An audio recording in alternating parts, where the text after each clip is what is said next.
one of those just fell on the floor. But hey guys, hope it has been very, very good. Welcome back to my YouTube channel. And today I'm going to be showing you all of my book copies that I have. And not all of them I have read yet or finished. But there's quite a few. I'm going to go ahead and show you them one by one. So, and this is going to be spoiler free. So, first I have Pride and Prejudice. This one I DNF'd. I stopped at chapter 1 of part 3. Yep. Volume 3. And that would be to page 232. Because it was that far into the book and nothing was happening.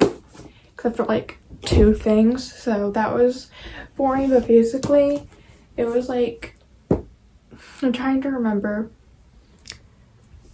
Elizabeth was like at the ball and like the guy, Mr. Darcy, was like really important to like society, and he like needed to find someone to marry at that dance, and he like thought that Elizabeth was the cutest one, and then they were like forming a relationship, and the only thing I just remember, this is spoiler free, never mind, but and they like fall in love. And the back of the book says, the best loved book by our best loved novelist, with its light and bright and sparkling dialogue, its romantic denouement, and its lively heroine. Pride and Prejudice is Jane Austen's most perennially popular novel, the love story of Elizabeth Bennet and Fitzwilliam Darcy, who misjudge, then challenge and change each other. It is also a novel about the search for happiness and self-knowledge in a world of strict social rules where a woman must marry well to survive. So yeah, this was one of my birthday presents. Pretty much all of these books were, except for 2. Okay, and then next we have the Summer I Turned Pretty trilogy. I have all 3 books here. I've read all of them. I just finished the last book. So here it is. In case you didn't know, there's an Amazon Prime show based off of these books.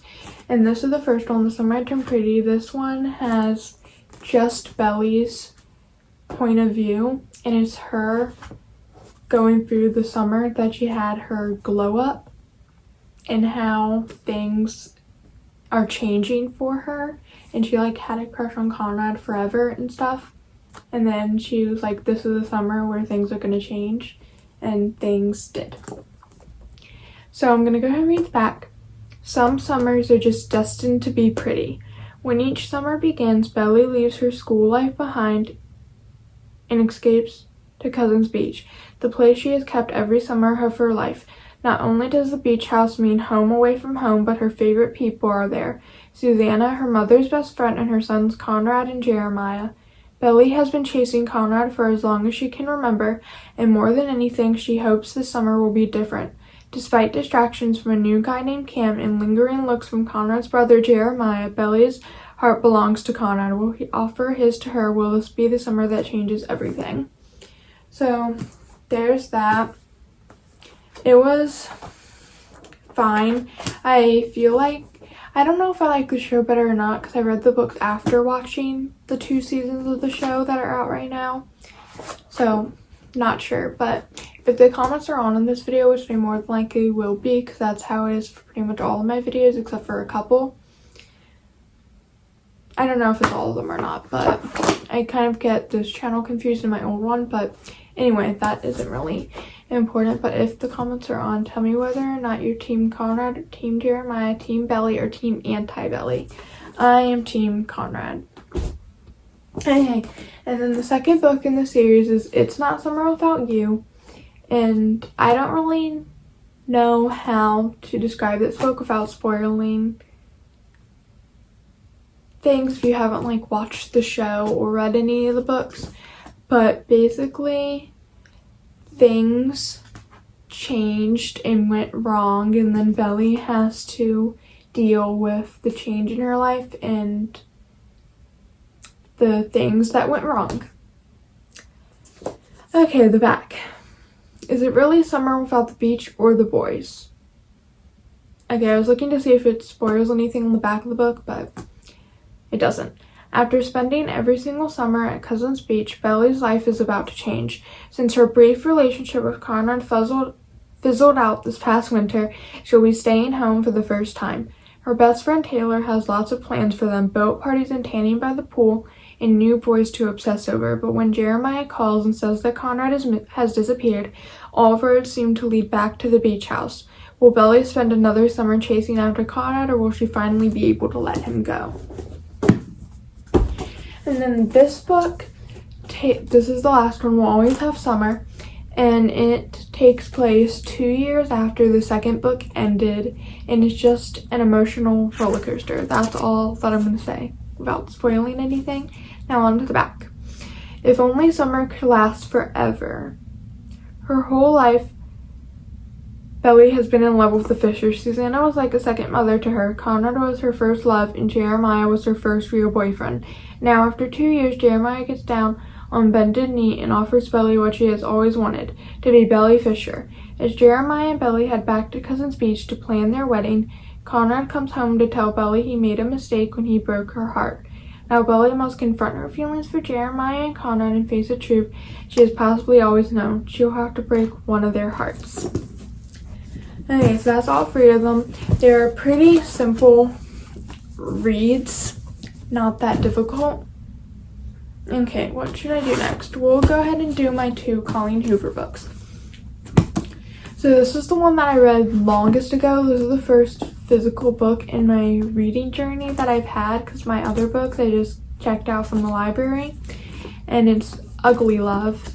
And basically the book starts out and our main character one thing I forgot to mention about these 2 books. This one has Jeremiah's point of view in it and Belly's. This one has Conrad and Belly's point of view in it.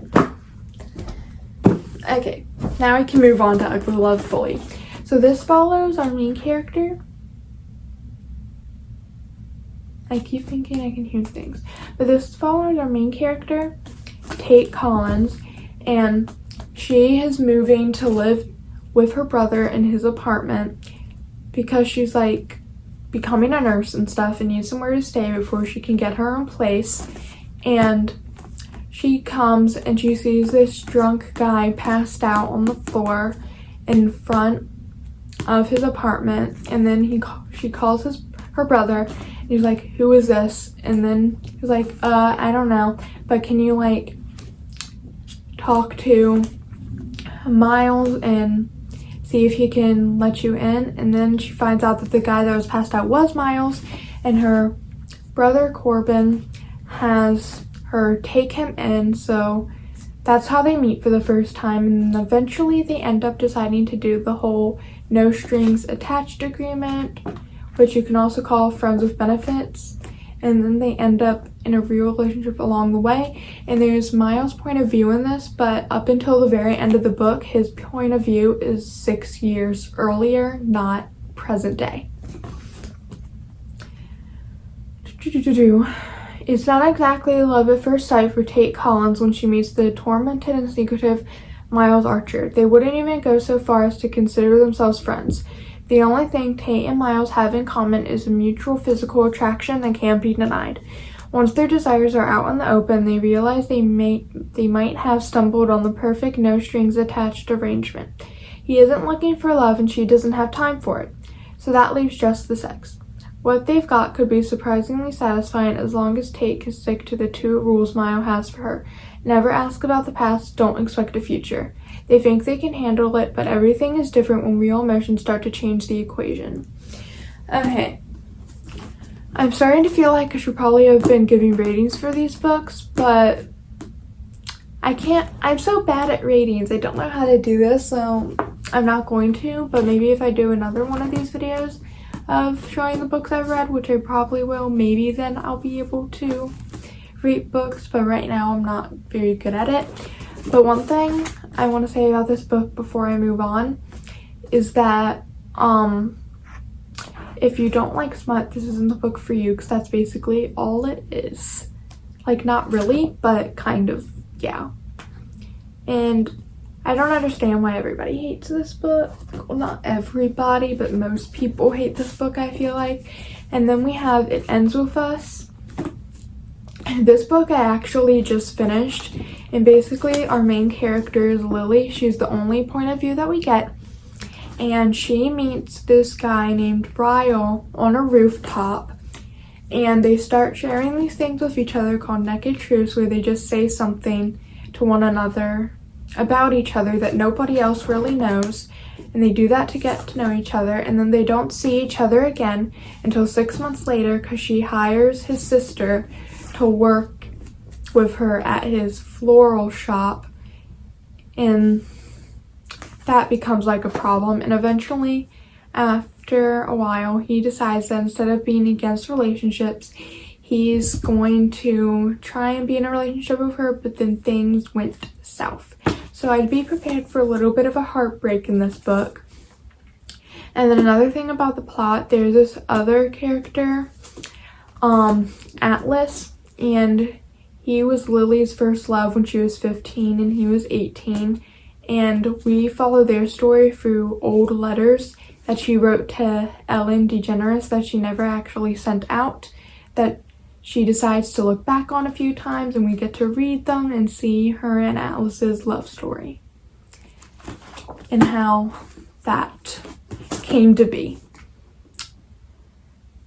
Sometimes the one who loves you is the one who hurts you the most. Lily hasn't always had it easy, but that's never stopped her from working hard for the life she wants.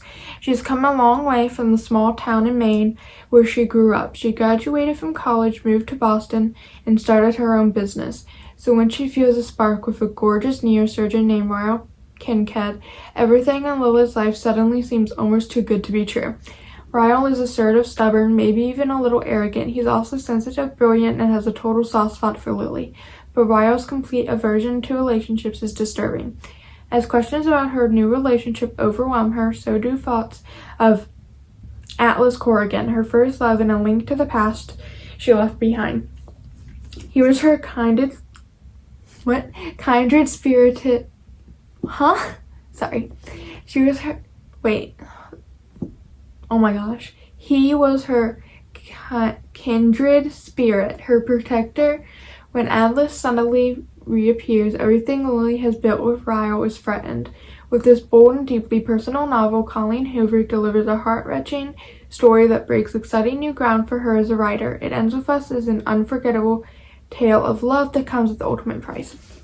So I don't want to spoil anything, but I think I'm gonna have to, maybe a little bit. I don't want to say it myself, but like, I would look up trigger warnings for this book. Let's just say that. Okay. Next we have That Boy by Jillian Dodd. This is a 8-book series. I'm trying to remember the order of the books. I don't know if I'm going to be able to, so I'll just look it up. I'll try my best attempt to do it. So this is That Boy, the next one's That Wedding, then it's That Baby, then it's That Ring, and then That Promise and That Forever. I think that's the order, but I'm not sure. Anyway, this is the first book, and it's basically kind of similar to The Summer I Turned Pretty, so if you like that series, you'd probably like this, because it does start out as a love triangle between two boys. They're not brothers like in The Summer I Turned Pretty, but she's known both of them forever. Philip her entire life, and then Danny since 5th grade. But then one of them, I'm not going to say which one, ends up not being in the equation anymore. You know, being friends with two cute boys does have its benefits. There's Danny. Danny is a golden boy in every way. He has dreamy blue eyes and blonde hair that always looks perfect. Even when he's windblown or been stuck under a football helmet, he's the boy every girl crushes on, the boy I get into trouble with, the boy I fight with, the hot quarterback no girl can resist. Being with Danny is like being on an adventure. He has a bright, contagious smile and abs to die for. Okay, how long is this video? 15 minutes. Okay. Equally crush-worthy is Philip. Adorable, sweet Philip. who I have known since birth. Philip has dark hair, a perfect smile, brown eyes, and the sexiest voice I have ever heard. He's the boy I talk to every night before I go to sleep, the boy who rescues me, the boy who can read my mind, the boy who is always there for me, the boy who tries to keep me out of trouble, the boy who that's not what that word says, who irritatingly keeps getting hotter, and whose strong arms always seem to find their way around me. And when he gives me that grin, I can never say no. One boy will give me my very first kiss, one boy will teach me to make out, one boy will take me to prom, and finally one boy will ask me to marry him. They will both be my best friends, but only one of them will be the boy I fall in love with. Only one of them is that boy. Okay, so this book doesn't actually have any smut in it. It only has mentions of them doing stuff, but never them actually doing it in like detail.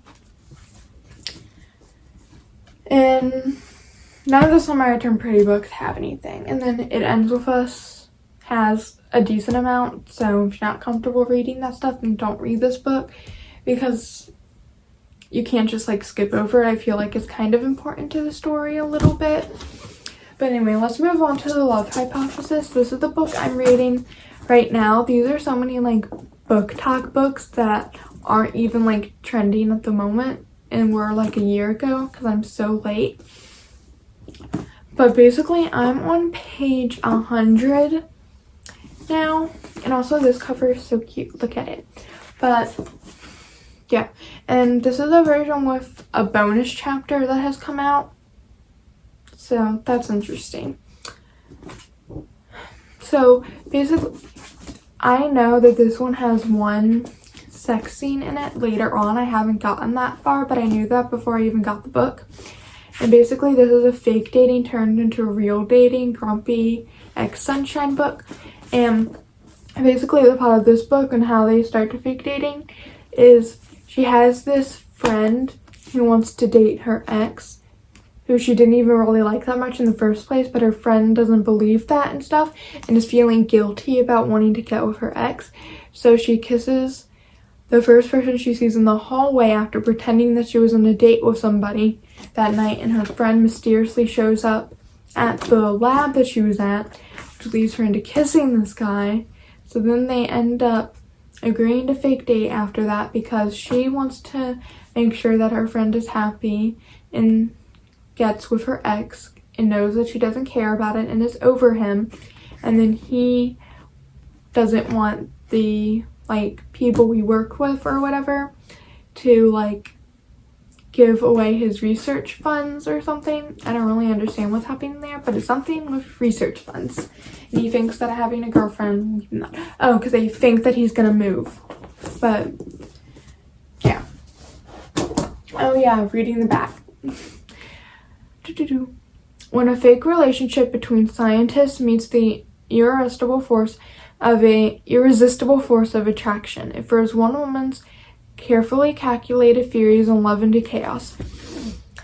As a third-year PhD candidate, Olive Smith doesn't believe in lasting romantic relationships, but her best friend does, and that's what got her into the situation, convincing, I don't know how to pronounce this girl's name, but it's A-N-H, that Olive is dating and well on her way to happily ever after, was always going to take more than hand-wavy Jedi mind tricks. Scientists require proof, so like any self-respecting biologist, Olive panics and kisses the first man she sees.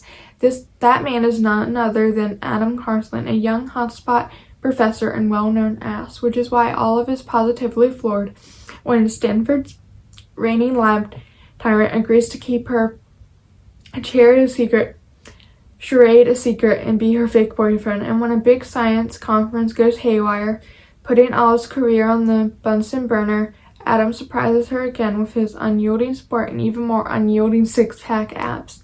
Suddenly, their little experiment feels dangerously close to combustion, and Olive discovers that the only thing more complicated than a hypothesis on love is putting her own heart under the microscope. And also, this book is by Ali Hazelwood. I've been forgetting to say the authors for some of them. Well, no. You guys know the authors for the rest of them, but I haven't actually been saying it for some of them. The Summer I Turned Pretty was Jenny Han. I didn't mention that, but I just kind of thought that everybody knew that. So, yeah, there's that. And this was actually the first time that I had read the back. So that's fun. I don't know how this video is so long, but it doesn't really matter because we just have these 2 books. These are the only ones that I haven't started on or anything. Haven't opened it or anything. And this is a duology. This is 6 of Crows. This is a fantasy. And that's all I know about it. I haven't even read the back. And then this is a sequel, also a fantasy. Know nothing about this. So let's read the facts together. Ketterdam, a bustling hub of international trade where anything can be had for the right price. And no one knows that better than criminal prodigy Case Brecker. Case is offered a chance at a deadly heist that could make him rich beyond his wildest dreams, but he can't pull it off alone. A convict with a thirst for revenge, a sharpshooter who can't walk away from a wager, and run away with a privileged past, a spy known as the Wrath, a heart-trender using her magic to survive the slums, a thief with a gift for unlikely escapes. Kaz's crew are the only ones who might stand between the world and destruction if they don't kill each other first. And this has a subplot of romance. I know that too. If it didn't have a romance storyline in it, I wouldn't have got it. Anyway. And then Crooked Kingdom. And these books are by Lee Bardugo. Kaz Brecker and his crew have just pulled off a heist so daring even they didn't think they'd survive, but instead of dividing up a fat reward, they're right back to fighting for their lives. Double-crossed and badly weakened, the crew is low on resources, allies, and hope, as powerful forces from around the world descend on Ketterdam to root out the secrets of the dangerous drug known as Jurda Param. Old rivals and new enemies emerge to challenge Kate's cunning and test the team's fragile royalties. Okay, and also these covers are actually so pretty. And if you read the Shadow of Bone series by her, it's in the same universe. And there's a Netflix show based off of the 2 of them together. And I was going to watch the show, but since I'm not familiar with Shadow of Bones and don't really have any interest in reading that series, I'm not going to do that. But anyway, and that's it for this video. So make sure to like, subscribe, turn on post notifications, and let me know if you've read any of these books and your thoughts on them. But if you spoil anything, put a spoiler warning for other people that might look at the comments. Bye bye. Oop.